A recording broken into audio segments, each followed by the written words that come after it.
बहुत समय पहले की बात है। पक्षीपुर नामक एक गांव में रहते थे दो जिगरी दोस्त, मोहन और अशोक। मोहन के पिता रईस थे, उनका अच्छा खासा व्यापार था। और जबकि अशोक के पिता एक सब्जी वाले थे, जो बाजार पर एक छोटी सी दुकान पर सब्जी बेचा करते थे। मोहन और अशोक हमेशा एक साथ ही रहा करते थे और अपनी दुख सुख की बातें आपस में किया करते थे। ऐसे ही दोनों की दोस्ती चलती रही और समय गुजरता रहा। अब मोहन और अशोक बड़े हो गए थे। अब उन पर परिवार की जिम्मेवारी आ गई थी। मोहन के पिता उनके लिए एक बड़ा कारोबार छोड़ गए थे, पर अशोक इतना खुशनसीब कहाँ था। वह अपने पिता के तरह ही सब्जी बेचा करता था। अशोक गरीब जरूर था, पर हिसाब किताब में काफी तेज था। क्या हुआ अशोक, आजकल बड़े व्यस्त रहते हो?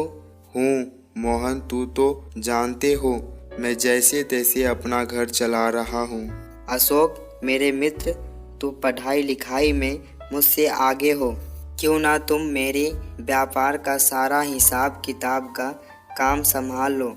इससे मेरा काम भी हो जाएगा और तुम्हें अच्छा खासा पैसे भी मिल जाएगा। क्यों, क्या बोलते हो? बताओ, कब से काम शुरू करें? हाँ, कल से ही गोदाम में आज। अब अशोक अगले दिन से ही मोहन के गोदाम में हिसाब किताब का काम करने लगता है। इसी तरह दिन बीतते रहे। एक दिन मोहन अशोक से कहता है, अशोक, तुम मेरा एक छोटा सा काम कर दो।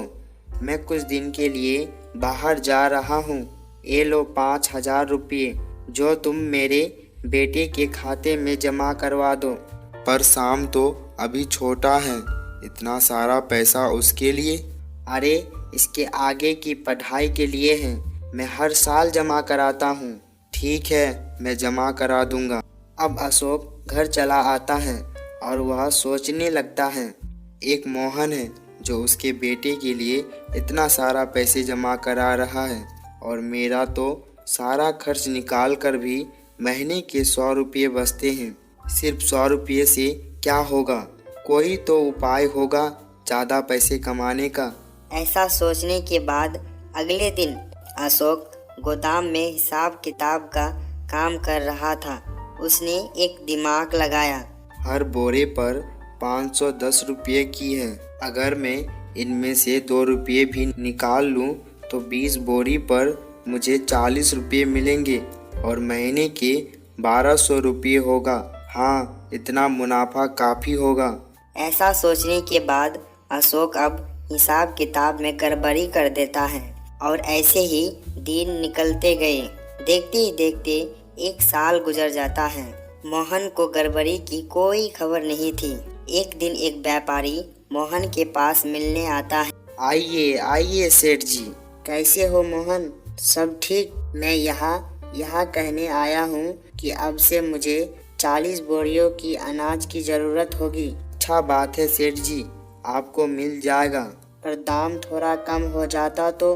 क्या सेठ जी, अपने पर बोरी पर 508 रुपये ही तो है। 508 नहीं, मैं 510 में खरीदता हूँ। जरूर आपको कोई भूल हुई होगी, मैं 508 में ही देता हूँ। अपना हिसाब एकदम चौका है। 510 मतलब 510 में ही लेता हूँ।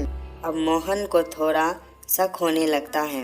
मोहन तुरंत गोदाम में जाता है और उसने हिसाब की डायरी देखता है, तो हिसाब की डायरी में 510 लिखा होता है, जबकि उसे 508 रुपये ही मिलता है। तभी अशोक वहाँ पर आ जाता है। ये क्या है? धोखेबाज अशोक, तुमसे ये उम्मीद नहीं थी। ओ मैं। चुप हो जाओ। तू मेरा दोस्त था, इसीलिए मैं तुम पर भरोसा किया और तुमने मुझे ही धोखा दिया। निकल जा यहाँ से और फिर कभी शक्ल मत दिखाना।